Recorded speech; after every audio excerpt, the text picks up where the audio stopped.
even what we want to talk about today with thinking about community, we cannot heal alone, and we That's need right. community, and we need our sisters to really be able to support us and check on us and hold us up and hold us accountable and help us to grow. So everything that I do as well is very much about how I'm showing up and wanting to show up for my contemporaries, but also for the younger generations so that they know you are not out here by yourself, girl. If I got the secret, I'm finna tell you. Because why am I letting you struggle like I had to struggle? Like, it's just, there are so many dynamics that are there.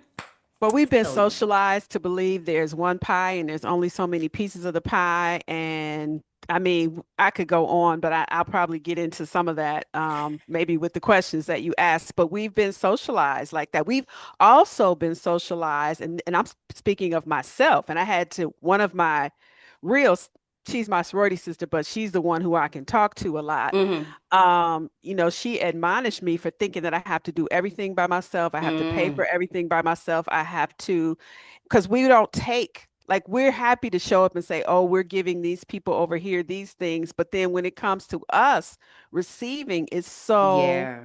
challenging, and us meaning me. Mm-hmm. Yeah, and I was about to say, you talking to me, girl, because one of my line sisters had to get me together too. And she was like, you're not letting me know what's happening. And I can't even show up for you if I wanted to, because I very much am a person where I try to process things on my own. And I don't Same. often have the words to be able to communicate. And I don't want, I value words. So I don't want to be in a situation where I am miscommunicating or causing or extra damage when that's not my intention. So I usually just shuts it down and just be like, I will reach back out when things are better. But she told me, she was like, I value this relationship and I want to be there for you and I want to be a part of your life and I want you to be a part of my life. So let's be sisters with intention. Yes. And that is not necessarily what we learn. We don't even thinking about SEL. Like we don't learn how to have positive relationships with people and then how to repair relationships when there is a fracture or there is a separation so that we are able to hold on to the relationships that we value. So I appreciated it, and I had to take that. And I was like, you are very correct. I do be Yep. doing that. And we do have to say, are you an only child? No, I have a younger Okay. brother. You have a younger brother. I'm an only child. And so I know Hmm. been doing a lot of work, and along the way, we're always working on self, right? But that's a part of it, things that happened in my childhood and the way that I process them. That's, part of me figuring out who Gail is and how to correct some of Yeah, those things so that I can be in community with people. Because, yeah, I'll just sit up in my house and be okay. same. And that's why it's important for me to have peace at my house because I like where I'm at. So I don't feel the need, to have to go out and seek and do all the things. But I appreciate somebody who's like, hey, I'm trying to check on you and make sure that you're all right, because also when you are in solitude, it's very easy to also think that nobody cares and Yes. nobody's reaching out, right? But have I done the intentional things I needed to do to also let people know that I need them to check in and I need them to reach out? Yeah. And sometimes it's just about those signals. A really good friend of mine, and we don't talk all the time. She texts me for some reason and she's like, how you doing? And I said, okay. She texts right back and she said, now what does that okay mean? Exactly. Tell me more. But see that intentionality and stopping, right? Again, I have a group of 20, like late 20, early 30s women that I kind of work with in these different circles. And one of them was telling me the other day, like she felt some type of way, if you will. And but nobody was like really stopping to push in more. And she said, this is the only place where you are like, hold on. So what that mean? Because I heard you say that, and I try to even use the feelings wheel often, and I tell people like this is not just something I would use it in the classroom, but also this is something I use in my real life because I want to practice emotional integrity and I want to make sure that I am communicating what's actually going on, but also having people in your life who can hear the okay and like, tell me more about that. I heard it through a text. Right. Right. Now that's the connection right there. Yeah.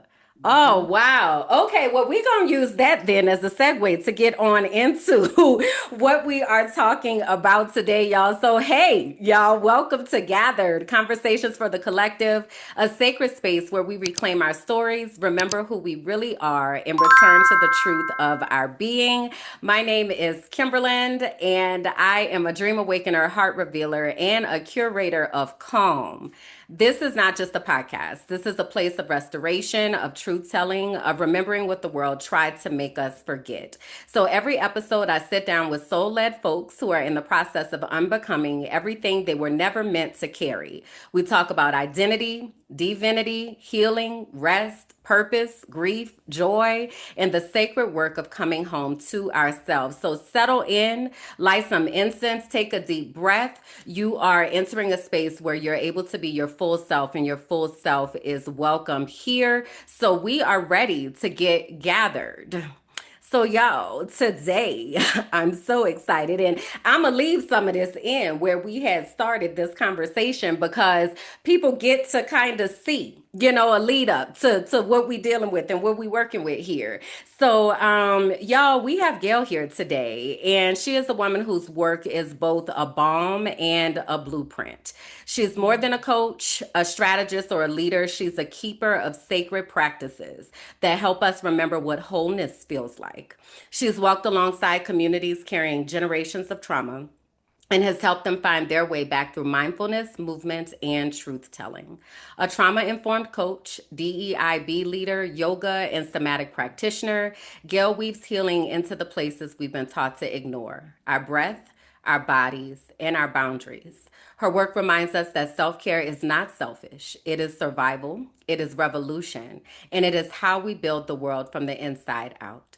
So, today we're going to talk about all of that, what it means to honor our body, to restore our spirit, and heal in a way that ripples through the collective. So, welcome, Gail, Oh my together. goodness. Thank you so much. I'm so excited to be here. Thank you. Yes, I'm so excited in the way that things just align and getting connected. So, y'all, a little bit of background. So, Gail messaged me or left a comment, I believe, on a YouTube video and was like, hey, so I kind of work in that vein. Let's connect. And, honey, we connected and connected. Okay. So, as we were having that conversation, I said, hey, I need you to be on my podcast. Thank you very much in advance. So here we are. So thank you for accepting the invitation and being here. There are so many things that we can talk about, but I want to start with trauma informed. I read that you are a trauma informed yoga practitioner. So I really would like for you to kind of make it plain for the audience. Also, because a lot of times right now, words kind of just getting thrown around and words are getting bastardized and used in ways that they were never intended. So let's make sure we all on the same page about what this means. So when we hear trauma informed, what does that mean? So that's a great question. At its core, trauma is a wound to our sense of safety and belonging. I think that's just a quick title. I was doing some mindfulness and meditation while working at a large institution during the pandemic. And I could tell that we were put in a lot of different cross teams during that time. And so I was working with several different departments, and a young Black man, he was really upset when I used the word trauma. Mm, Um, it definitely triggered him. And I think it's because of what you said that we don't really have a good definition of what that is. But healing means restoring the body's ability to feel grounded, for us to feel mm, connected, and for us to feel whole. And anytime we don't feel safe or we don't feel like we belong, we can experience trauma in the mind and in the mm, body. It often disrupts our sense of safety and of trust and connection, right? Making it mm, hard for mm, us. mm, And it leaves lasting imprints on the brain, on the body, and on our behavior. mm. So you just There, okay. I got to figure out which one of these brain people that I'm about to pull to the front because you said about five things. And I was like, ooh, that, no, that, no, that. So let's go here. You mentioned it leaves an imprint on the brain, the body, and behavior, and I love a good alliteration too. So I felt that in my spirit. We talk about brain research a lot over here on Minding My Black Ass Business, on the Frolicking Truth, here on Gathered. Brain research is something to me that is extremely important because there are biological processes that are happening that a lot of us are not really aware of. So even when you mentioned the young man getting upset by the word trauma, it made me curious. And I wonder what experiences have happened and why that particular word was a trigger. And then that made me think about how long it took me to realize how many traumas I had experienced over my life and not really understanding that connection in the brain to where I'm in survival mode, I'm feeling hypervigilant, I'm not really having a calm nervous system because I got to stay on the swivel, all of that, and how much freedom, if you will, came when I finally had the language to be able to describe what had happened to me and how I was processing that. I think that's a perfect way of explaining it. I would say when I first became a yoga instructor, I didn't know about the nervous system. I just knew that Mm-hmm. I felt calmer. But you're right, having the language to process, that's how some of us begin to process because what? Until we can name it, we can't fix it. Right. Right? Very much And true. so it's important for us to know that simply by breathing, even three conscious breaths will lower our blood pressure and it begins to calm the nervous system and put us in that parasympathetic nervous system state. One thing that I do want to say about the nervous system and the sympathetic nervous system, we want to make that the bad guy, right? But they're really supposed to be balanced and work hand in hand Well, I was because going to ask you if you can kind of break down the sympathetic and parasympathetic, and then, there's a vagus nerve situation that's in there. So, can you kind yes, of give us some of that biological background? absolutely. So we have an autonomic nervous system, right? One side is the parasympathetic, that's the rest and digest mode. And then the other side is what you hear about when we talk about being triggered or fight or flight, right? Mm-hmm. And Mm-hmm. so within that, research is constantly coming up with new things. And then because our nervous systems begin to evolve, so it's the flight, it's the fight, it's the fawn, right? Mm-hmm. Where or the freeze, where we just Mm-hmm. freeze up. I was reading Restorative Yoga for Ethnic and Race-Based Stress and Trauma by Dr. Gail Parker. She's both a psychologist and a yoga instructor. And she has entered into her work that as marginalized people, that we now have a new response called friend or befriend, I've heard of right? it. Mm-hmm. Because sometimes we can't do any of those other things. Her example was the situation that happened in that Starbucks where there were two African American gentlemen and they were waiting for a meeting. They hadn't ordered coffee and they got kicked out. The police came. They had to look for someone to friend and befriend, right? Yeah. In Yeah. order to get them out of that situation. So we have both the sides, both of them are balanced because the reason why our bodies react and all the blood goes to our muscles, perhaps when we're in a situation where we don't feel safe, that protected us, Mm-hmm. right? Mm-hmm. If we need to run, then I need all of the blood to go to my legs so that I can Right. run, right? Okay, that's Yeah. the flight part. And so they're both important, and we should acknowledge that. But we do try to get ourselves into the more calm, right, nervous system so that we aren't always producing that cortisol, which is increased high stress, which is not good, high stress, which is not good for us. Yeah, I appreciate thank you for that framing because I feel like a lot of times let me use I statements. I was taught not to honor my feelings. I did not learn how to feel until I turned 40, and that was 4 years ago. So, over time, and once I started learning how to feel, I started realizing how much I would demonize like my feelings and like try to I can't, I'm not supposed to feel like that, or it's wrong to feel like that, or what have you. And it led me to this philosophy of curiosity over judgment, because I spent a lot of time just judging things as this is not okay and this is not right, so I need to fix it, as opposed to getting curious about what was really happening and what was making me feel unsafe so that I could address the root cause. So I appreciate how you're saying we need both of these. Like there's a reason why there is danger afoot, okay? And especially now. So we need to know when it is time to move, to get out the way, to do something differently. And we also need to be able to be in a space where we can process and we can rest and we can, decompress from all the things that are happening. So it's not one or the other, it's both and making sure we're making space for all of that.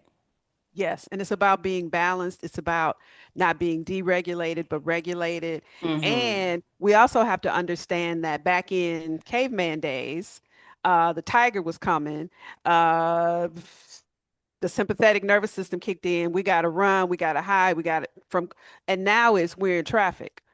Yeah. Right. And so the body still says, oh, we got to run, we got to do something. And so that's how we get out of balance, right? It's because of our life experiences, because different things cause us anxiety. And so you explain such a beautiful process, really, that we have to go through in order to get to that point because it doesn't feel safe. So, for instance, I offer, this is trauma informed in yoga. I offer you can lower your gaze or close your eyes. Why do I do Mm. that? Everybody that closes their eyes doesn't feel calm. Doesn't feel safe. Yeah. And so it's a matter of safety. So trauma informed is really a lot about offering choices, right? Mm. So can we get into this, right? Because there are several places that I want to go in regards to yoga and then yoga being trauma informed. But I would like for you to paint the picture of how you got to this place of this is important, and this is the place that I really want to center in on. Like what were the things that got you there? I realized I didn't have the language for trauma informed. I have been practicing for 25 years. I have been teaching for close to 20. I was a unicorn when I first started teaching. I wrote a proposal to teach in a Black Baptist church, and it got accepted. And so, the first thing I'm sitting here like, now, yoga is the devil, which is one of the other side notes that I'm like, and also a lot of people, when I was talking to my friend earlier, she said, yeah, my aunt was like, don't go over down there to that yoga. That's the devil. So the Baptist church accepted the proposal.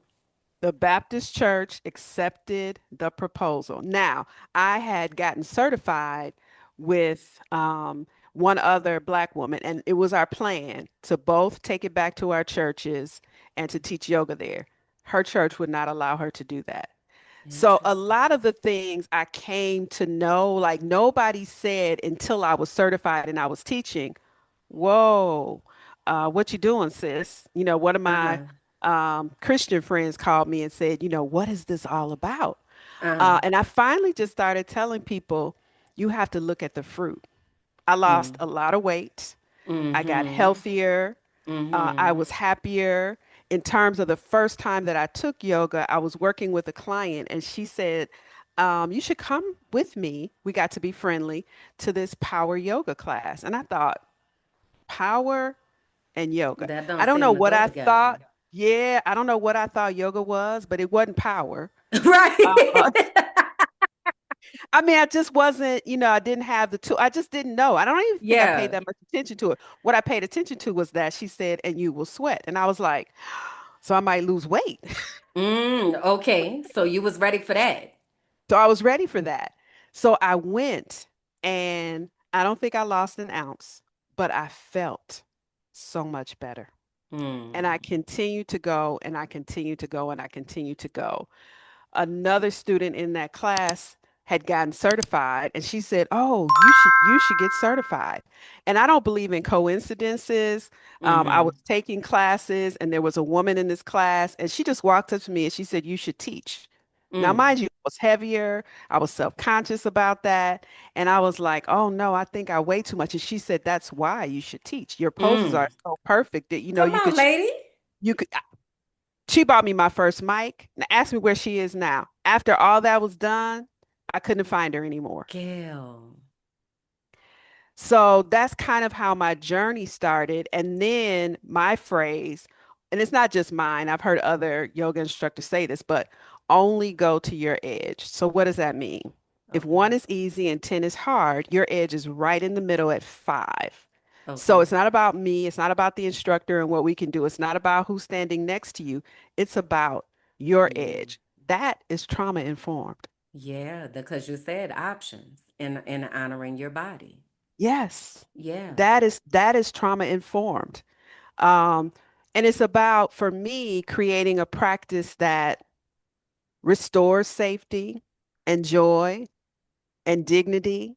It's about Mm. finding yourself. Often tell my students it's really not about the pose, it's about what's going on between your ears while you're in the pose. So even if all It's, you can do is breathe, what's happening while you're breathing? yes. I'm following. So, adjacent to this, so I just kept teaching.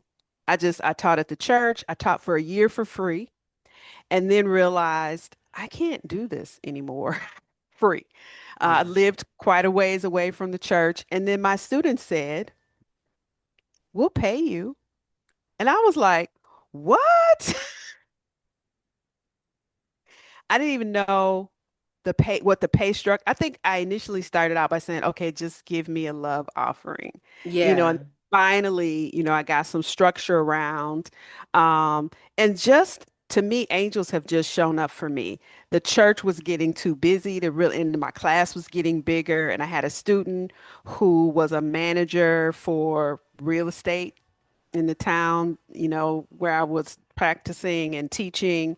And she had a space that they didn't know what to do with because they were trying to get rid of the building, but the residents didn't want that. And so I started teaching in that spot. And then I Wow. moved from there to another spot in the same town that I grew up with. And so it just sort of evolved. And finally, I started teaching for the American Dental Association. I would do their lunchtime Mm. weekly program. I did that for years. In the meantime, I was hired at a large museum in Chicago and started learning more about the nervous system because I was teaching it. What I did was I trained educators to be STEAM and STEM facilitators for out of school time programming. Mm-hmm. And it just all of parts of my life just started converging. I had written a curricula on, uh, didn't call it yoga, called it movement. Um, Maybe movement and thought.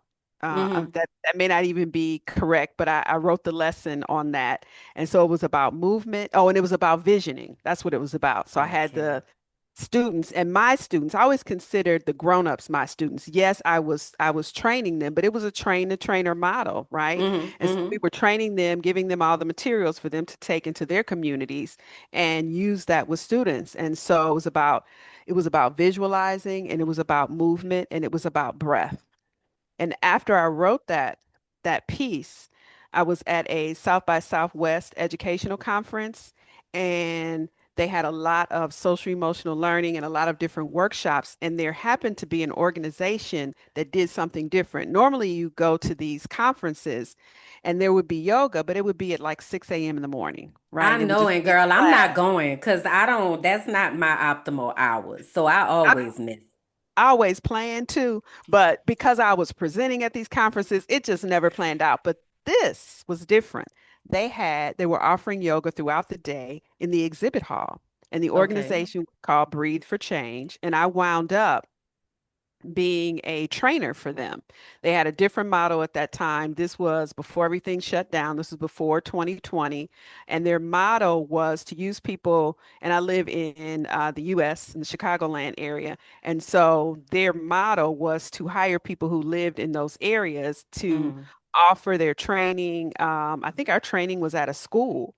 mm, In the neighborhood, in the community. mm-hmm, And I mm-hmm. was lead meditation facilitator. I was lead social emotional learning. I was co-lead the first year and then lead the second year. And then they were developing me. The last year I did it, I was co-lead for the whole workshop. Wow. And so all of these things just began to come together. And then that's when Yes. some of the language that we're hearing now, I always knew that yoga relieved stress. Like that was Mm-hmm, mm-hmm. always an anxiety. I knew that because of some students. I had one student who would take my class and she just threw her cigarettes out. She said, I'm not smoking anymore. And she was done. Yeah. She was done. I had another student whose son was killed Mm, and she had been coming to my class and I knew who she was. I want to say his name, Blair Holtz. He was protecting a co-student. He was 16 years old on a bus and he was shot. mm, And his mother used to take my class and I don't know, I had been teaching her for a couple of months at least. And she came up to me and she said, this is the only thing that helps me sleep.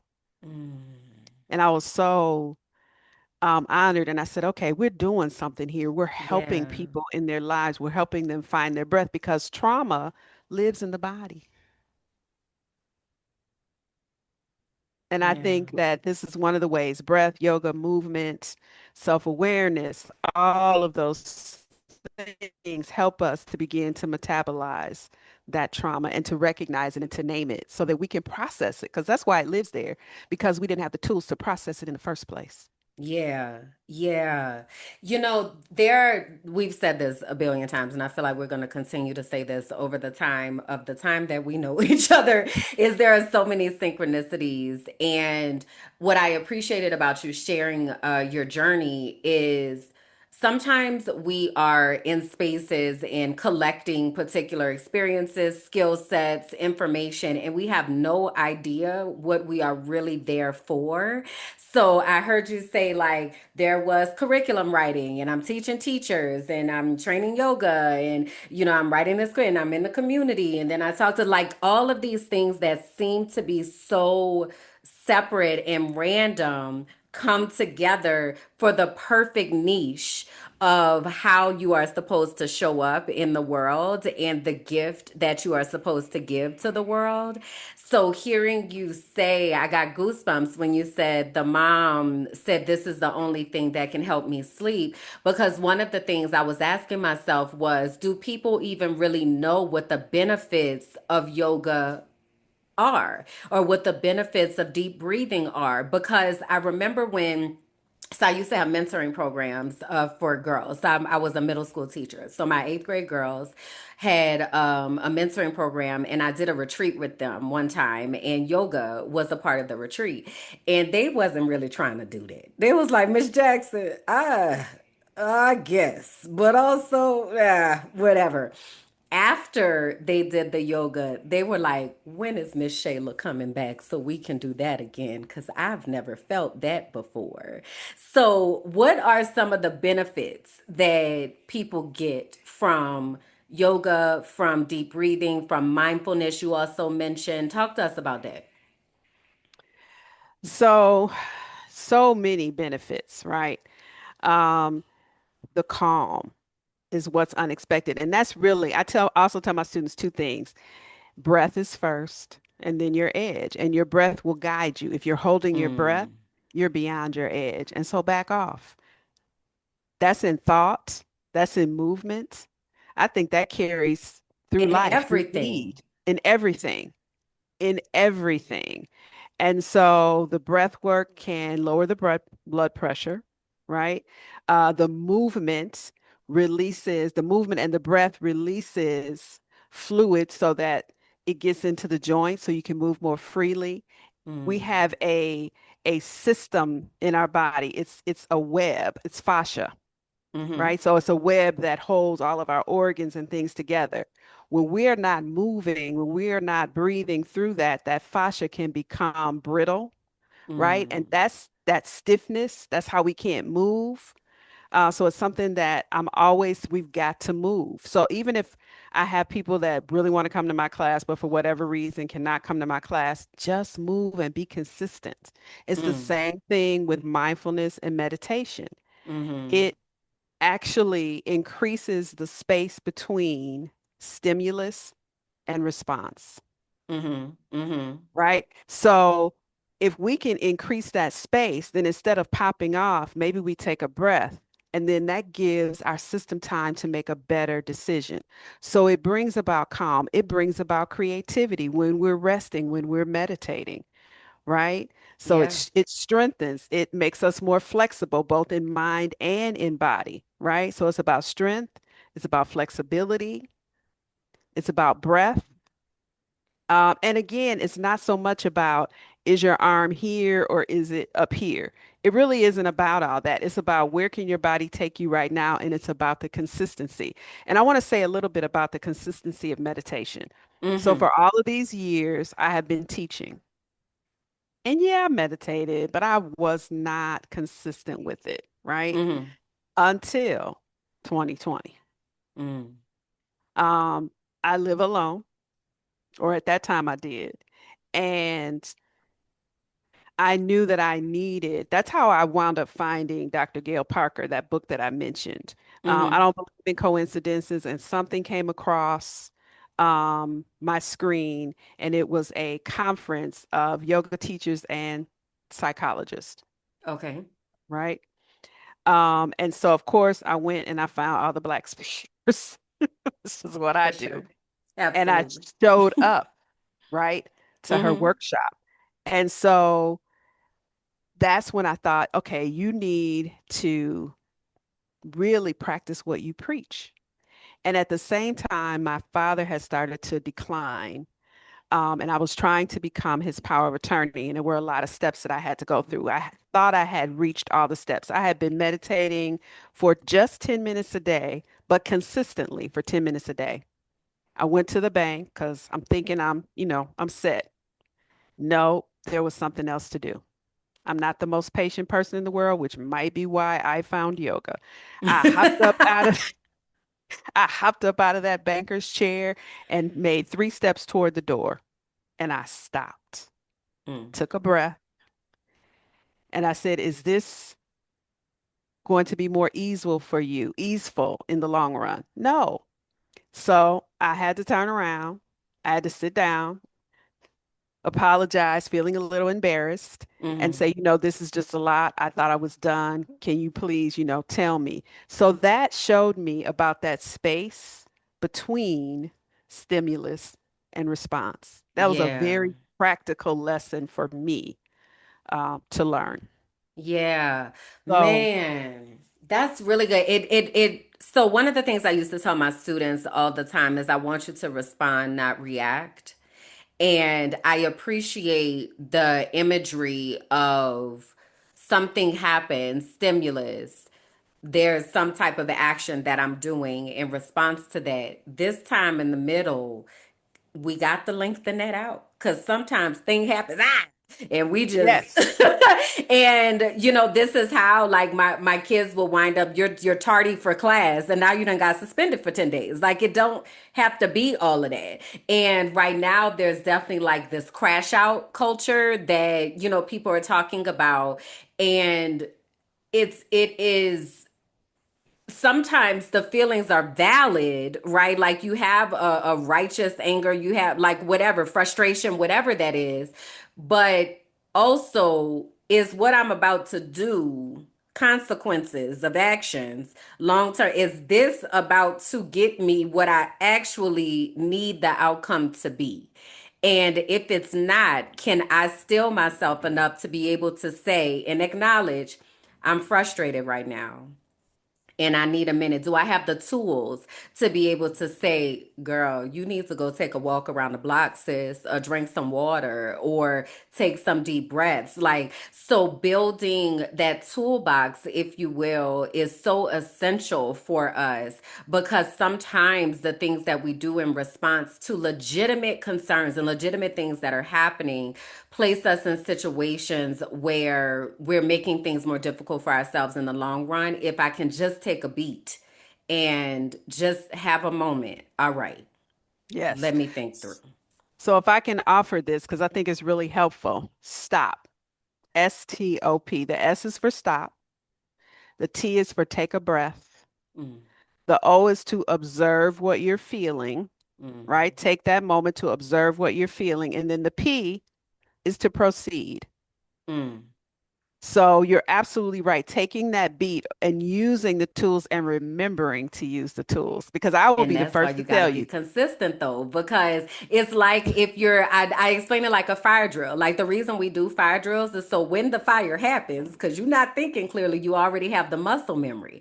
So if I'm consistently breathing, meditating, being mindful, it's not as difficult to pull that out when it's time to use it. I see Absolutely. what you're putting down, Gail. I'm picking it up.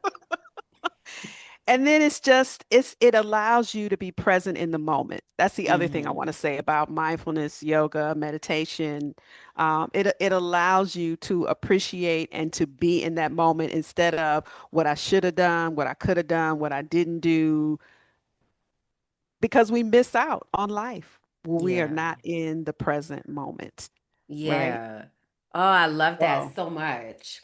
So this healing work, it's a lot. And I don't want y'all to think that we're trying to make it seem like this is simple. It's not. It really is a lot, and there's a lot of intentionality that goes into it, and there's a lot of responsibility, if you will, to really own and take ownership of.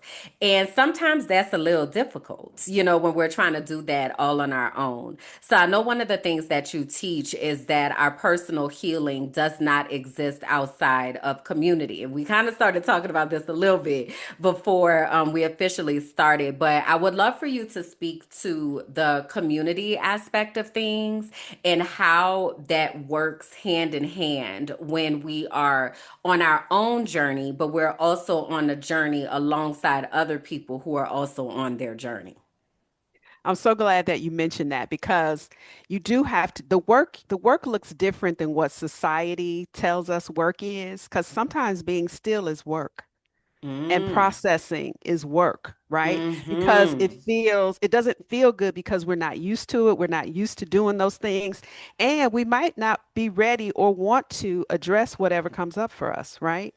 Facts. So I'm glad that you mentioned that. So it definitely goes hand in hand.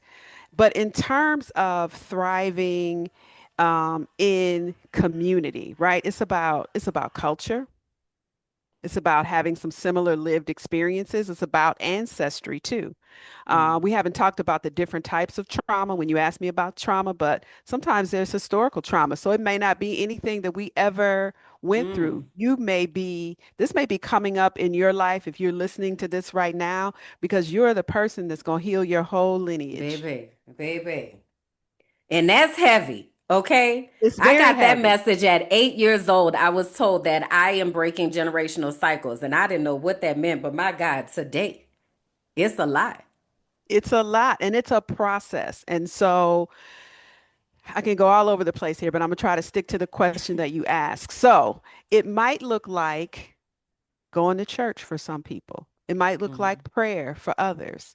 It might look like some other sort of spiritual practice, some other type of religion in community. It could be music, it could be dance, it can be storytelling, it can be drumming, it can be that meditation, that yoga, or just simply gathering in our communal spaces. How much better sometimes do we feel when we walk into a space where we know folks, they know our stories or they know part of our stories. For me, that's what my church does for me. But I've been a member of my church since I was a teenager. And there were Mm. people always in that church who could look at me and say, I knew you before you were born. That's such a Mm-hmm. gift, right? Mm-hmm. But it Mm-hmm. helps us. These practices, if you will, help us to reconnect to our lineage. It helps us be more resilient. It helps us be more joyful, right? It Mm-hmm. reminds Mm-hmm. us of who we are, and we can carry that with us, Mm-hmm. right? It lifts us up. I think that's why the black church is still around, because we can go and we can be lifted up in song and in dance. Movement is my thing. I still do praise dance at church, but I used to be over the whole praise dance ministry at church. My dad passed away last year, right around Easter time. He passed away in Mm-hmm. April, and I went to church and I had to dance because I had to Yeah. move. I had to Yeah. move that trauma out. And yes, yoga helped, but I knew I needed to dance. And so I'm fortunate again in that I can be a little free in my church. Um, I'm pretty good with the streamers, and I got behind one of our doors from the back way coming into the church, um, is right behind the minister of music. And so I stood in that door and I just started whipping that. And he told somebody later, I felt it. I felt that. But that's how we Yeah. move energy. That's how we heal. We heal in community. We heal when we can be vulnerable in front of other people. We heal when we feel safe to do so. And Yeah. that's in community a lot of times.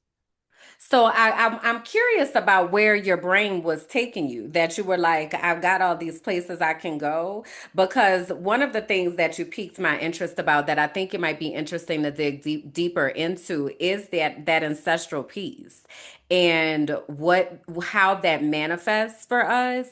And maybe this is my selfish caveat here, because I've been doing that work to really try to understand the generational trauma that I am making a choice to heal, and like the impact that that is going to have. But it also has been a really interesting journey, and interestingly enough, because of some of my conditioning from the church, Mm. because honoring a space for your ancestors and communicating with your aunt, well, that's demonic, you can't do that either. So I'm curious what your thoughts are about that, especially when it comes in regards to healing or trauma or anything. Yeah, it's a space that you do have to get over, particularly if that is your background, and it is for a lot of us. But I think that's by design. I Oh, for think, sure. the culture that we live in didn't want us to bring any of our practices with us. But I think that they can coexist. For me, they can coexist together. It doesn't make me any less Christian for Mm-hmm. me. And it's just never been a problem for me. And I'm so grateful, right, that I didn't get stopped right before I was about to get started.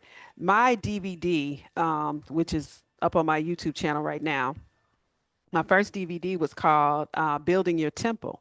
Why Mm. was it called that?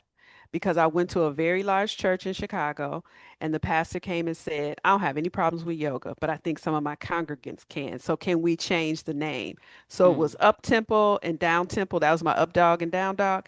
I changed nothing else. Mm.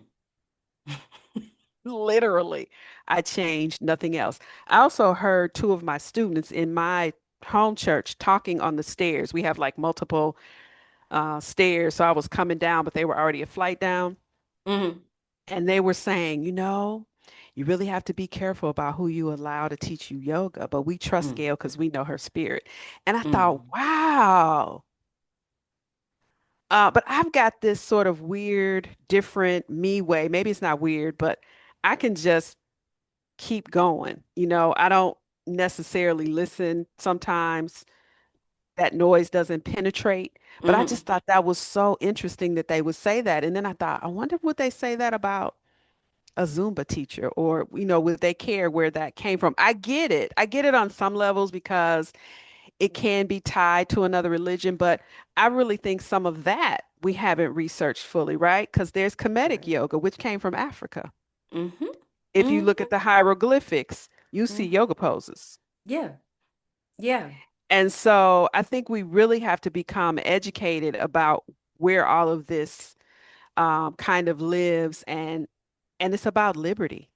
Mm-hmm. Are we Mm-hmm. free? Are we Mm-hmm. free? right? And I'm speaking about me and as a Christian, am I free? And it took some work, y'all. I'm not saying that all of this happens right away, and maybe it's not for you. But Mm-hmm. I would encourage you to move. I would encourage Mm-hmm. you to do all dance. I mean, dance was taboo Come and it on. still is for some, but it's so freeing. And there's research about, just doing this to shake off Yes.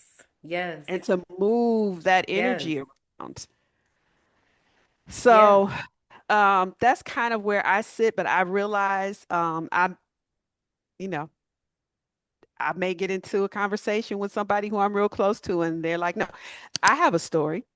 Okay. There's an older deacon at my church, and she was against me teaching at the church Mm-hmm. for years. I mean, Mm-hmm. she didn't stop me or anything, but she was like, "Whoa!" But she was a nurse, right? And so the church had a retreat, and they invited me to come, and she came and sat, and I talked about the nervous system. Okay. I talked about how breath lowers the blood pressure, calms anxiety and trauma. And now, guess what? Her granddaughter is a yoga teacher trained by me. Yeah, And because when the she, science and it's what you said earlier, you said brain, oh, I done forgot your B's, not Gail.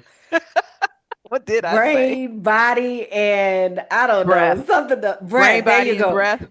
So, but it makes me think about somebody was telling me about a pastor. I think her name is Anita Phillips, maybe. I might be getting that wrong. But anyway, her pillars are like brain, biology, and Bible or something. The reason I bring it up is because there's a biological component to this that is undeniable. And it brings me to when you said, I think some of this is intentional. Yes, because if they are able to separate us from practices that are going to keep us grounded, that are connected to our culture, that are connected to our ancestors, they don't want us to be able to access the power that lives within us, especially if we're talking about Black women. You Absolutely. know, so the whole design is to be able to suppress that and box us in and have us thinking, if I do this or I can't do that, or, if I breathe too hard, if I dance too hard, if I like all of that is not God, one. And it is also, there is research, there is scientific research that shows that these things are effective. And we have cultural research within us because the only time that I can sleep is when I come in here and I have the ability to connect with myself and I have the ability to breathe, right? The system doesn't benefit from us owning our breath and being connected to our breath. So there's so much there. And I feel like my personal mission, because I've had to work myself through these things and ask myself these questions because I want to do the right thing. I want to, love God and honor God and be, a good person. And so I'm following what you're telling me, but also, wait a minute. Now I got a question. Now, why is this not okay? And when you get to asking questions, that's when it's like things just happen. But I started to make those connections of this is the things that I've already had within me. And that's why my spirit is guiding me back to a drum circle, guiding me to a place to dance, guiding me to a place of breathing because my ancestors are their lineage is in me and like, hey, if we could just get you here, girl. If we could just get you here, the clarity, the creativity, it all will show up. It all will show up. And thank you for mentioning feeling grounded and being centered. Those are also the benefits of yoga, mindfulness, and meditation. I look at particularly my vinyasa flow, although they all do it, my vinyasa flow, which it is going to get you sweaty. It is going to work those kind of kinks out. I always say at the end of class, we've release some toxins. Now let's flush them out with some water, right? I don't Mm. go anywhere beyond that in terms of what folks eat because we all on that Mm-hmm. journey. But Mm-hmm. flush those, get all of that stuff out. And so it's just so important for us to release that stress, release that trauma, release what society, living in a racialized society, looks like for us. Because when we're in restorative yoga, even, we begin to reset our nervous system, Mm-hmm. right? and it calms us Mm-hmm. down, makes us able to make better decisions and not be all caught up with the distractions of the world. That's how I'll put Mm-hmm. that. Yeah, yeah. Now, would you consider that, because I know radical self-care is something that you talk about. Would you consider this to be practiced as a radical self-care? Because what does that mean and what does that look like? I absolutely would. I'm going to talk about Black women right now. We Please. are often expected to fix everything, to be strong for everybody else, um, to just take care of everything. And that leaves little to no space for our own rest, our own Mm, restoration. So, radical self care, I think, is reclaiming that space. And we've been talking about the tools in which we can do that. It's unapologetically mm-hmm, prioritizing our joy, our rest, our healing, mm-hmm, and mm-hmm. refusing to let systems of oppression define our worth, right? Yes, So we can rest because this world wants us to be depleted. Um, there's high effort coping, which we probably all suffer from. When we yes. sit still, we can begin to identify perhaps some of our limiting beliefs. I Mm. know for me and several people like me that look like me, they were taught you have to be twice as good For to get sure. as much. And so I don't even know, I'm not even going to speak to the truth of that. I mean, that's what it took and we rose to the occasion. But what does that do? For me, make it real personal, it made me a perfectionist. There's no such thing as a perfect person, Correct. right? And so it caused so much anxiety. It caused so much stress. It probably caused so much trauma because Yeah, I couldn't be my authentic self. I couldn't make mistakes because that meant I wasn't perfect. And yes. so I was never going to get anywhere in life. So it made me go into jobs and do everybody else's job, Right. right? Even Yeah. without being asked to Yeah. make sure it was perfect. I wrote Mm. curricula with a team of other people. I was over the editing process. I was the one who pressed the button to send it to the printer, right? Mm. And if somebody else's lesson wasn't right, guess who went in to fix it? Because I didn't want my name on that because that wouldn't be perfect. Yeah. What Child. harm is that causing us, right? High effort coping. There's also John Henryism, right? What's that? John Henry. So John Henry, um, I believe he was a real person, and he was the one that said, um, "I can build this railroad track better than a machine can." Okay. And he went to showing how he could do that, and indeed he did do it, and then he dropped dead. Of course he did. And had the tools to be able to make it easier, but we feel like that's a sacrifice, the martyrdom. And it's also like the glorifying of, I don't know if people still saying this, but I know some years ago I'll sleep when I die, and like hustle culture and like all of that. Like there's a reward for you working yourself, burning yourself out. It's not, y'all, let me tell you, it ain't one. And let me tell you what happens is your brain stops working, and that is not fun. Okay, just in case anybody needed to know. Yeah. But it's something that we've been taught that we We had to have. do it. And I think for me, I'm going to show you while Mm, being sick. But I think that's why we have higher rates of diabetes. We have higher rates hmm. of heart disease. We have higher rates across the board if you look at the statistics. And so I think it's time for us to take some of that power back, right? Yeah, yeah, I agree. It's Um, past time. it's past time. And then this is one of the places my brain is going. It's also about internalized oppression, right? Mm, Internalized racism, right? mm-hmm. Because John Henry had to show them that he could do this, right? Probably because if I'm not the person to do it, and I have done it and the machine replaces me, then where's my value? Because that's the only way that you honor me, right? That's the only way. Yeah, yeah. Wow. I don't think I know that I have said before, like productivity and hustle culture and like all of that don't jive with my spirit. I don't know if I've ever thought about it in the fact the framing of I have placed so much value in and the feedback that I'm getting from where I am valued is regarding my production. So I'm valuable as a person, period. If I don't And produce.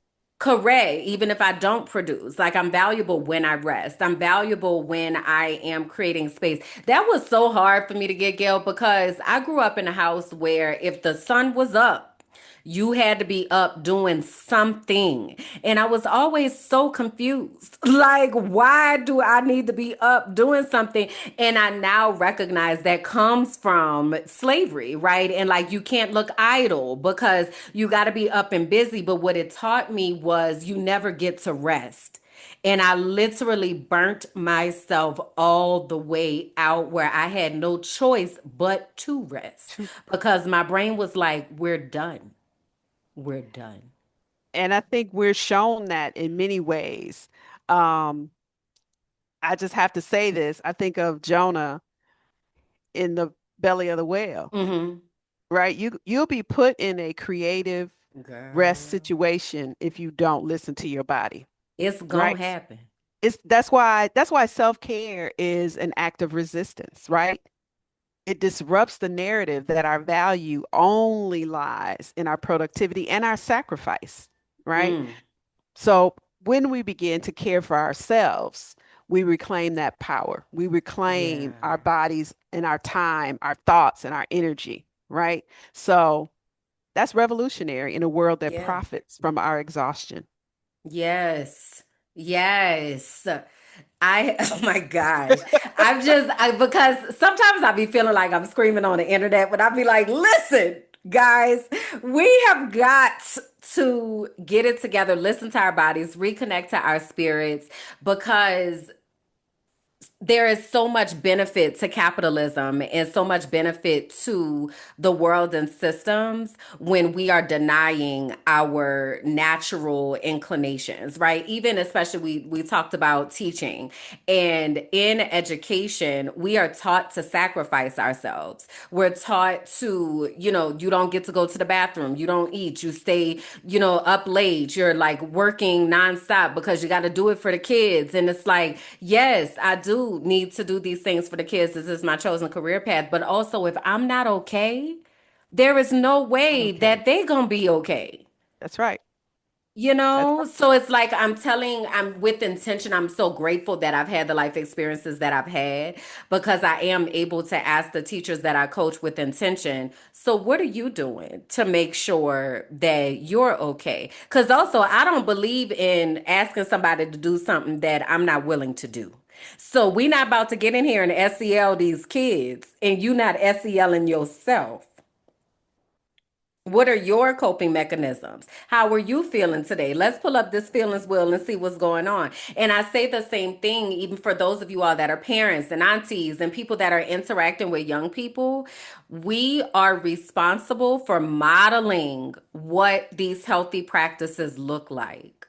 We are the ones who have the fully developed frontal lobes, the fully developed brains. We are the ones who are supposed to be showing the children coming behind us, this is how you take a breath. This is how you get that stuck energy out. When what historically what we have done has faulted kids for being kids and not knowing how to do this, and you don't even know how to do it yourself. You know? amen and amen. And that is why I would always go through all the social emotional learning prompts. I would make the teachers meditate. Yeah. I would go through the mindfulness with them. That was our motto anyway, but they needed to feel that. And I would talk about Yes. all of these things because our educators and all of the adults, let's be honest, we Mm-hmm. need it. We need it Yeah. so we can model that. Yeah. Because what? Young people look at what we do, not Of necessarily course. what we say. Even though we be trying to say, do as I say, not as I do, that does not work. Because I'm definitely looking at your actions and I'm like, that ain't lining up. It used to work though, right? I don't know, did it? Because it never Did worked it? on me. I was always like, I don't understand what's happening here. I am so confused. And then finding out later that I'm neurodivergent. So that just really added to it because I am very literal and words have meanings. So I'm Yes. listening to you tell me don't do this, but I'm watching you do this. So which one of these is I'm supposed to listen to? Because confusion is afoot, you know? So it's so important and I get so passionate about it because our kids, we are raising future adults. And it really is important for us to set them up for success.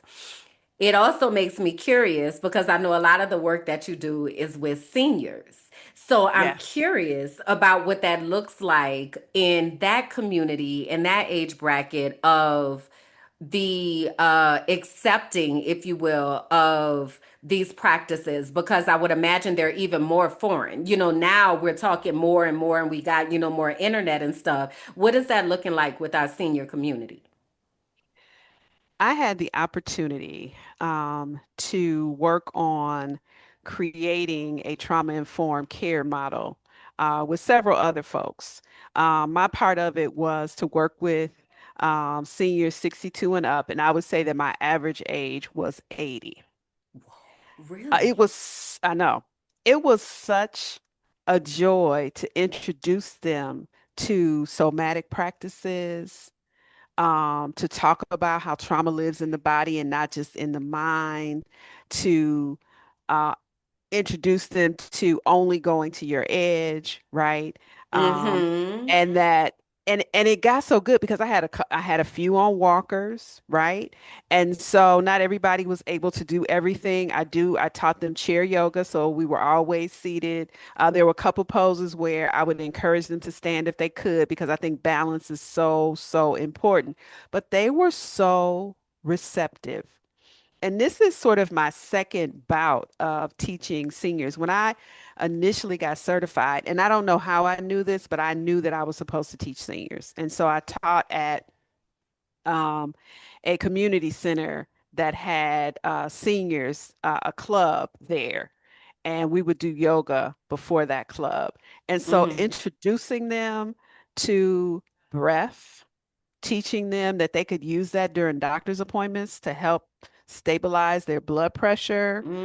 Mm. I wound up teaching them alternative nostril breathing when we have sinus headaches. There are things that we can do. I Yes. taught them about the pelvic floor and the bandha, pulling up on the pelvic floor, using that Okay. muscle. It's like a Okay. Kegel for Uh-huh. women, Okay, but it okay. works for men too. So you're pulling up on that, and how we don't have to wear pee pads as we Mm. age. We just need to be more Mm. radical about our self-care, right? So I gave them tools that they could use, but they were extremely open. It was interesting because I was at a community where they were all African American and they all lived in this. It wasn't a assisted living, it was just a home where seniors lived. Mm-hmm. And so, ironically, they had moved past a lot, or they had gone through in their life a lot of things that would cause them, normal stress. Like they're not working anymore, right? They're kind of just Mm-hmm. doing what they want to do. Yeah. And so it was interesting to talk about trauma and how it lives in the body and how they can be breathed into those areas. We worked on, they love the meditation. So we worked on where are you feeling certain things in your body, right? Mm. I Mm-hmm. introduced the Mm-hmm. chakras to them, the energy centers in the body. And so we talked about, what those things are and if perhaps you're coughing in our last pose, which is a relaxation pose, then maybe your throat chakra is blocked. Maybe you have something to And say how that they needs to be receiving that, shared. Gail? Talking about chakras and things, nah? They received it so well. They loved tapping, which is exercises on the acupuncture points. Mm-hmm. Mm-hmm. If I forgot to do tapping, they would say, Excuse "Excuse me. me, We got the tap, where sis. What you where's doing? our tapping at?" And it was so interesting. One of the other consultants, she was doing multi-generational conversations, which is because we all need to be talking and honoring each other, right? And it goes both ways. But she was a senior herself. Um, and she came to my last celebration class, and I had to do the tapping because even though we were just supposed to be eating and having fun, they were like, "Oh no, we need to do the tapping." And Mm-hmm. she did the Mm-hmm. tapping with us. And she called me later and she said, "That is so good." So I'm going to be working on, I've already put the outline together, radical self-care for seniors and some things that they can do to empower themselves, right, in their lives and to share perhaps with maybe they're the ones who are supposed to be healing their generational line. Mm. Or maybe they're the ones who are passing this information along to their younger family members. But Yeah. they were incredibly receptive. It was so funny because initially I only had the women, right? And there was this Mm-hmm. one man, he would open the door for me. He would help me set up the class. And then I would say, "Okay, you gonna stay?" "Nope, I'm not staying." And he did that I was there for like 6 months. He probably did that for 3 months. And then finally he joined and he loved it. I know he did. He He just loved it. And needed to warm up. yeah, he just needed to warm Mm-hmm. up. But I Mm-hmm. didn't pressure them. Um, it got to the point where they were calling each other, "Gail's here because we're doing yoga. Come on down." And so because they enjoyed it, I gave them journals that I had created. Mm-hmm. Um, so and they said, at first they were like, "You're not going to be breathe." Absolutely not. That's yours. It's Mm-hmm. for you to Mm-hmm. write the things that resonate with you. It's for you if Mm-hmm. something comes up in Mm-hmm. practice. I call it after practice, you're kind of in this like glow where everything that you've experienced is integrating. I call it let Mm-hmm. it marinate, right? I call it Mm-hmm. Mm-hmm. let it marinate. And so if things come up for you, if you know, an aha or an epiphany comes up for you, you can jot that down, Mm-hmm. right? Mm-hmm. So we talked about everything. We talked about trauma. We talked about traumatic growth. Not that you want to go through trauma, but that you can grow from it and learn from it and move into other areas of your life after you've had an experience, after you've processed that. We talked about those things. I had some somatic cards. So we just did a lot of different exercises. And then you work on explaining what it is to them and then how it lands. And if it lands, like the tapping, like that was only going to be a couple sessions. No, I had to do it every time. Yeah, because that resonated. And it's Yes, something that's really accessible too. Like it's not, it doesn't, you don't have to be doing a whole bunch of different poses. So like you mentioned, a couple folks had walkers or whatever, like that's something you're able to access regardless of what your situation is. and they were just so wonderful. I had one woman who would come down and she said, "Look, I'm not feeling great." And I would always say, "Your edge. If you come down here just to do the meditation and you don't move, I'm never That's it, looking at baby. you to do what I'm doing. I Correct. always say I am for inspiration, not intimidation." I like this. Hmm. I like this. And I like the edge concept. I really as you keep saying that, I'm like, I'm gonna put that in rotation because it really gives a soft entry. There is no wrong way to be here. You really are honor yourself and let your body tell you what that looks like for you. Absolutely. Honor your Yeah. body, and there's no right or wrong way to meditate. Yeah. No, Yeah. sometimes we think you got to stare at a flickering candle for like 30 minutes and sit with your legs crossed and don't move. No, the mind is going to wander. That's what the mind That's does. what it does. So use Mm-hmm. that as an Mm-hmm. opportunity to come back to the present moment, right? Mm-hmm. Talked about anchors. So if you Mm-hmm. find your mind wandering, come back. Breath can be an anchor. We always set intentions at the beginning of class, Mm-hmm. right? Mm-hmm. And so an intention about how you want to show up, how you want to show up in practice, how you want to show up for the day, um, Mm-hmm. and why intentions are so important, right? They help Yeah. us. They go before us. They remind us. Yeah, they keep us They grounded keep in they keep us intention. they keep us gathered. Yes, they do. Come on, gathered. So, I hope y'all been taking notes and things. I probably should have said that at the beginning. I'm gonna have to put a disclaimer, be like, make sure that y'all take out something to take notes, whether that's electronically, physically, or whatever, because you really have given not just the conceptual understanding, but also the practical application. And I appreciate that because sometimes we don't do because we don't really know how to activate that. So there have been several ways, y'all, that have been given a easy ways that you can ease into this. And what I keep hearing Gail say is the consistency of it. So if it's just showing up every day to breathe, then baby, that's what we're doing. Your best to breathe, your best breath. Okay. So yeah, like yo, tell Yes. us in the comments, the things that you're taking away Yes. so we know. Okay. All And right. and I know you work with educators, and I've worked with educators, and I've worked to help educators be wellness champions and to take yoga into their school communities. And one of the things we teach is be consistent, even if that is 3 collective breaths. That's the way you start class every day. If you want to do a 1 or 2 minute meditation, and don't make the students go along with you, right? And I'm Mm-hmm. telling you, the ones who you think won't do it will surprise you. They may not start Yeah. out by doing it. You can Yeah. offer, okay, if you're not going to do this, you can put your head down. But I'm telling you, the Mm-hmm. day that you don't do it, They're that's gonna be the looking student that's for going it. to say, what happened to the 3 collective breaths? What happened to the the one word check-in? What happened to whatever it is? And it Yeah. doesn't take long because I got that while training teachers, I got that a lot.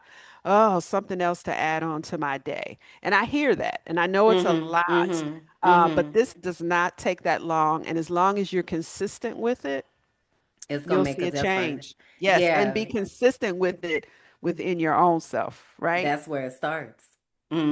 That's where it starts. Yeah. Ooh, Mhm. child, we're gonna have to have you come back because we could sit like we could go down this education path for a while and really talk about that. So I might just be reaching out to be like, when can we circle back on that tip? But this is what I want to do. So we have a rapid fire round that I like to do to close out the time that we have together, and it's called Rooted and Real. So I have some questions that I'm gonna ask, and I want you to kind of just share the first things that come to your mind. Okay, so the first question is sunrise or sunset, and why? Oh, that's a hard one because I love them so much, but I have to say sunrise. Okay, why? I just think again, intention setting at the beginning of the day, it just starts you off on a great path. And so that's why I have to say sunrise. But I love them both. Okay, all right. What is one word that describes how you want to show up in the world? Authentic. Mm. Hmm. Okay. What's your go-to song when you need a reset? Ooh, As by Stevie Wonder.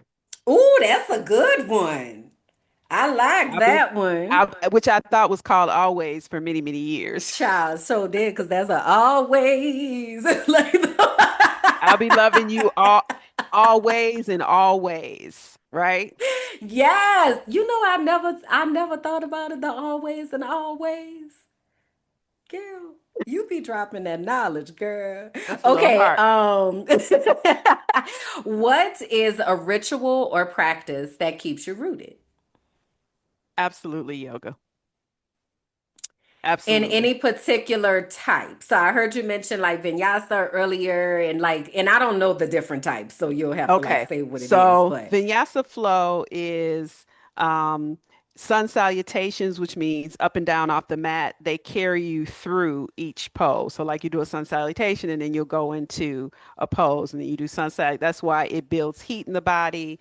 Then okay. there's restorative, which is the complete opposite. And I didn't start teaching restorative until I got my second certification because it is the exact opposite. It's 6 poses in an hour, which means you're in a pose for 10 Oh minutes, wow. Wow. completely supported though by pillows, bolsters, blankets, pillows, and you're just sort of sinking in. right? Okay. And so that's wonderful as well. Uh-huh. I Uh-huh. also do chair yoga, which I love because people don't have to bring things. It speaks to so many different body types, Uh-huh. right? Um, and so you asked me, I love them all. I also do a yin yoga class every now and again. I guess Vinyasa flow is my favorite, and then Okay. second would be restorative. And I just love chair. Chair is also a flow class, though. I offer the opportunity to stand up and use the chair as a prop. So it just depends Okay. on, what levels I'm working with. Okay. All right. Okay. What is something that you are currently unlearning? Ooh, that I don't that I don't have to be busy to be productive. Hmm. Rest is productive. Yeah, that's good. Okay. I have two more. Hmm. What does freedom feel like in your body? It feels like dancing. It feels light.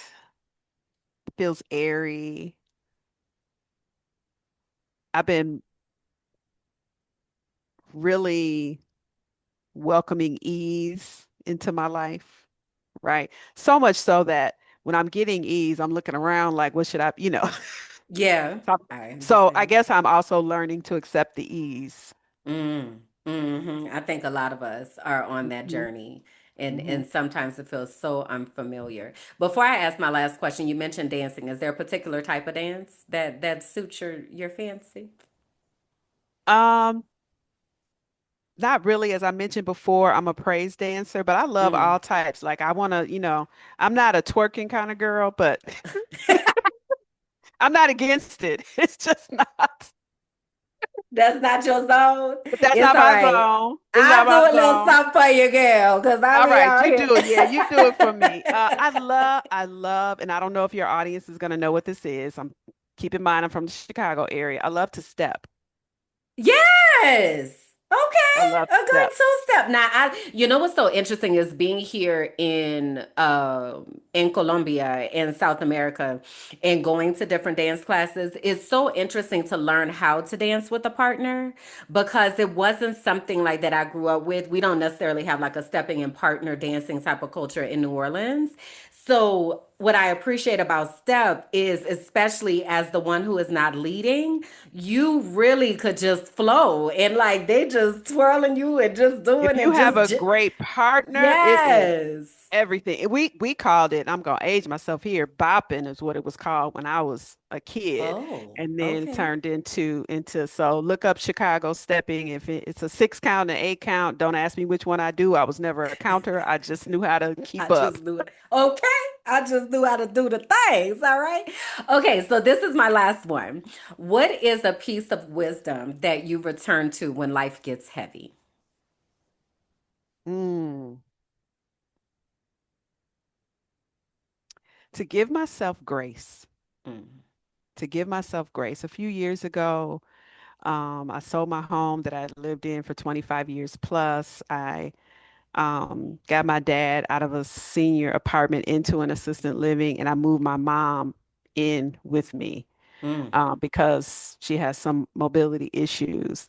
And I had to remind myself that number one, it was me, right? And I couldn't compare myself mm-hmm, to other people who had different situations going on, who mm-hmm, maybe had a partner, who maybe had, I'm an only child, siblings, or mm-hmm, whatever the case mm-hmm, may be. I had to mm-hmm, remind mm-hmm. myself and I had to give myself grace. I had I to love give that. myself grace because, and again, that's part of that whole perfectionism thing because the internal talk, woo, Mm-hmm. I've Baby. worked very hard on that. Same. I've worked and Same. being kind to Yeah. me, to me. Yeah. One last thing I want to say because it came Mm-hmm. up in my thoughts and then I lost it. I believe that there's something happening with collective consciousness. It is. And I think that it started in 2020 and the years to follow because we got a chance to sit back, Yep. to rest, Yep. right? So I Yep. call it the horrible, wonderful. Mm-hmm. But I think that Mm-hmm. there is a collective consciousness that's happening with us. I agree. I And agree. if you're hearing a whisper to take a break, to begin a practice, to meditate, to be mindful about more things, to learn what somatic practices are, to maybe check out a yoga class, if that is hinting at Yeah. you in any kind of way, please Follow it. follow that. Mm-hmm. Mm-hmm. Yeah, freedom lives there. Yes, That's our spirits guiding us. Yeah. yes, Yeah. yes. That's how I the love that. ancestors show up, right? That's how they show up. Yeah, my grandmother's spirit has been showing up a lot lately, in particular to gardening and like really just grounding myself in that, watching the life cycle of a vegetable or my mint plant or whatever, like really just kind of losing myself in that. And it's been a beautiful process. It really has. So wherever that, I like that you called it a whisper because that might be what it sounds like. So wherever that whisper is guiding you, start there. Yeah, And the rest is going to reveal itself. It's going to that's naturally just appear. absolute. Yeah. I can't believe how I threw up a container. I have peppers. I've never grown anything in my life. I did a container gardening workshop and I have peppers, y'all. You Yeah. no one understands. I I kill get every it. I get it. Because I didn't know how to grow anything either. I just started this like 2 years ago, and I had some green onions, and I was like, I'm gonna try to see if I could make this grow roots, and I put it in some water, and sure enough, it was happening. And now I have mint, I have rosemary, I have onions, I have small onions, and then I also have like onion stalks that are actually growing out of an actual onion. So yeah, it's a really, really rewarding process. So wherever the urging is, follow that, yes, Joe. So tell yes. the people, Gail, where they can follow you. Where are you? What are you doing? What are the things? Tell them where you at, girl. You can find me at thejoyyoga.com. I teach community classes online. If you want me to come and do a workshop and it's somewhere close or you want to pay me to go somewhere far, I'm here for it. But you can find out all about me on thejoyyoga.com. And I do teach, as I said, Vinyasa Flow right now and chair yoga online. And I try to make my community classes very reasonable. Also, you can find me on the Clubhouse app. Tap in Tuesday, mindfulness and meditation. My house is called The Joy Yoga, so you can find me there. We will start that back up in September. So tap in Tuesdays. It's usually at 8:35 in the morning. That's Central Standard Time. Also, you can join my Facebook group, Joy Yoga with Gail, or you can join my Facebook page, The Joy Yoga, same with Instagram. And I think I got them all. I'm very proud of myself Well, this I was morning. gonna say you did mention a YouTube page earlier. So See, what's I didn't that? get them all. That's all right. I got you though. So what's the Thank you. YouTube too? So because I want to make sure we That's put all this in the description. yes, the Joy Yoga. That's my There it YouTube is, page. y'all. So yeah, if you just search on, make sure you do the, because there's a lot of other different joy yogas out there, but it's the Joy Yoga. And all of those things are also on my website. Very good. So I'm Yep. going to put all that in the description so that you all are able to click on the things. And then I'll also have, some nice um, graphics and things to come up on the page when we actually publish this. So anything, not anything, let me rephrase what I want to say. What is the final thought, if you will, that you would like to leave with the people before I close us out? I think it is so important that we begin to take care of ourselves, to process whatever needs to be processed, to not label it as good, bad, or indifferent, because whatever the habits were that brought you to this place probably helped you, right, at a certain time. But now it's time to start releasing some of that. And the reason why that's so important is so that we can get in position because there's something that we can only do that we are Yeah. called to do. And then that's how we'll begin to work collectively. Because I can't be the head and the foot and the finger Mm, and the knee mm. and the hip, right? We need all of the things to work together so that we can be free. Yeah. and Ooh, liberated. child. I know y'all done got some freedom and some liberation during this time because I cannot wait to go back and watch this episode so that I can also take some notes and really take a lot of this to heart. So this is gathered, y'all. This is what we do over here is we have conversations about ways to be able to keep ourselves grounded and rooted and really allow ourselves to start to ask some questions about how we want to design our lives so that we are able to experience the joy that we truly deserve. So, the closing line that I have here is that healing begins when we remember that our body is not our enemy, it is our guide. So, let's keep walking back to ourselves together.